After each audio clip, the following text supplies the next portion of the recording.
Hey everyone, Mherex here, bringing you another video. This one I thought I would do because a lot of people got some new toys to play with this feud. I'm going to do a couple 4-star Vince McMahon builds you could use, actually 4. Two 4-star $1 Million Man builds, a 3-star IRS build, and a 3-star Godfather build. No 4-star Godfather build because most of you, if you have Godfather 4-star, you probably had him there for a while. So we're just gonna take a look at those other ones in this video. So Vince, he can be turn 1 this feud with the build on the right.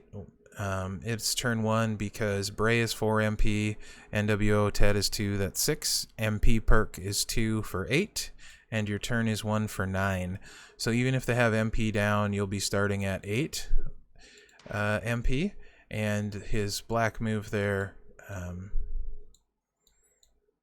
only takes 8 MP to load. So the spear is 8 MP and gets the yellows going. 2x4 area to swap into yellow gems. So also want to go with Typhoon if he's over 9k, as he adds 25% gem damage or blast gem damage. And really Elias is probably not the right call in here. You'd be better off using Sako 6 to reduce subs if you're against a sub guy, or the Carmella for the multiply gem reduction. That's probably honestly the best bet with the lane bonuses running around, would be Mela. You'll see here on the other ones, but I just thrown a different look in there for this one. So yeah, that's going to be turn 1. Bring some loot gem props because you probably have a bunch of extra in case there's not many on the board. Plus, if you have the blast gem perks, I have the +2 right now. Mine will be making 8 blast gems on loot boxes, so you know, kind of helpful there. Same thing on the build on the left, using the same 3 moves: the groin kick to destroy the blast, the big boot to make them, and the spear to get the yellows. Wolfpack NWO adds 1 black at 9k. So that'll get you turn 1 if they don't have MP down perks, and turn 2 regardless if they do. So those are the black, that's the black setup I would use for him to get going right away. Yellow,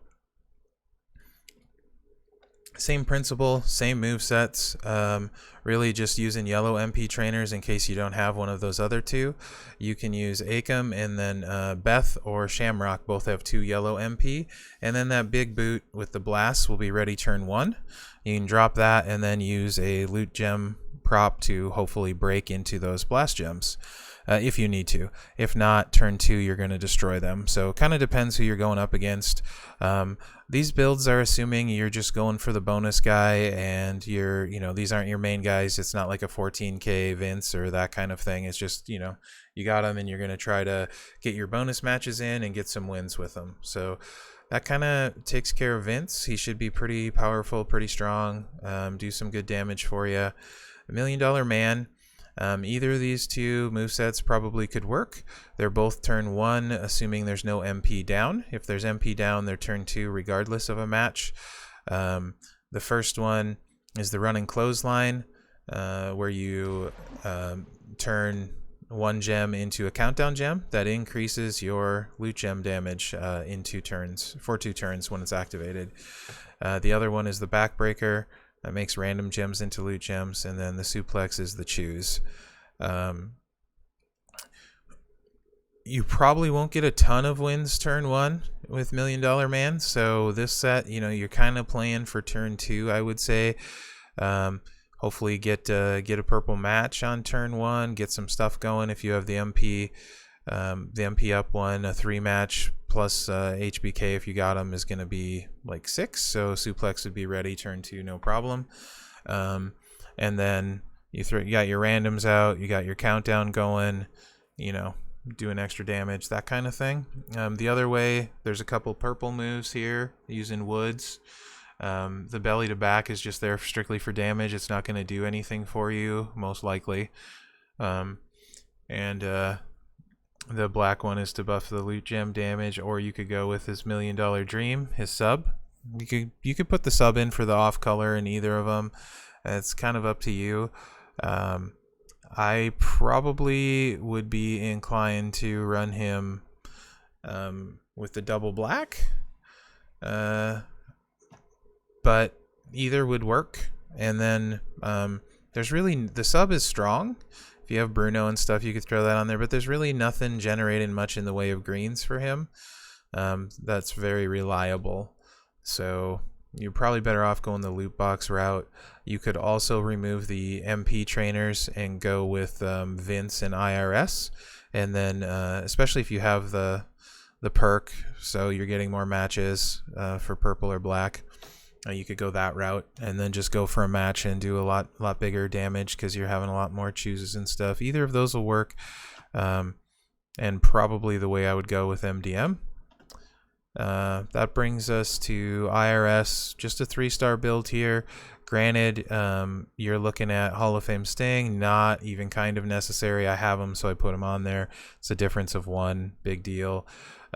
Really, this is just a 6 MP suplex, so it's going to be turn 1, going to throw out a bunch of blues, going to make some connections, do some damage. You can toss the other blue, do a little more damage, and hopefully, you know, you're going to get that pin and the easy win. This is just you're using for mop-up against anyone else's fodder to get those bonus points. It's just to make him quick, fast, easy, that kind of thing. That's the whole point there. That's why it's steel for the green MP, NXT Seth for more blues. It's really just about getting a fast, simple, easy win. And most people, honestly, on their fodder, they're not setting up trainers, so you probably in a lot of cases could be a little bit higher opponent too with that. And then Godfather, this is kind of the 3-star build I've been running for tours and stuff, using both of his blues. You got the random gems into loot gems, makes the pin bar not move. It's a 3 MP, pretty low. And then the Gourd Buster, choose 4 loot gems to swap into yellow gems. And then of course his finisher, Vince, is required. You could also run him without Lawler and throw on IRS, and it makes that random move a lot better. Either of those would work. Again, really, Godfather, you're trying to get to the finish, drop the finish. He'll hit way above his weight. I think I want to say with this setup, I'm doing right around 100K with the pin. So, you know, you'd probably go up to 4-star bronzes, no problem. And mine isn't even leveled that high. You just need to get those yellows rolling. So that's why Rikishi's on there, to get to the finisher. Either of those would honestly work pretty well for 3-star. And he's not a bonus for the wins, but he is bonus for the solo event. So, you know, maybe you're throwing him in there to snag some of those easy fodder wins. So that's kind of what I would do with these guys. Some different movesets for them. If you're using any of them a little bit under-leveled, make sure you at least have the trainers properly equipped. If your faction is going for a bunch of wins and you need to get a bunch of wins for your faction and you're using these guys in some fodder or something, get them built, set up right, ready to go, and get some fast wins, depending on what your faction is going to do. If you don't end up going the route with your faction, then, you know, maybe you're just doing some of these for bonuses, or if your faction only needs a few wins out of you. So just be smart about it. Feud fast, score more points than your opponent, don't have your partner waiting for you. All the normal stuff applies. If you have any questions, just ask, leave comments. If you got a different build you think is good, put it in the comments. Anything really that'll help the community out. I hope you guys find this helpful, and I hope you have a great feud weekend. Good luck in the solo milestones. Get those HBK shards. Good luck to your factions. Moving up the list for the Godfather event. Appreciate the support, guys, and you watching. So if you like the video, like, subscribe, share, all that good stuff. Let me know what you're thinking in the comments, and I'll catch you next time.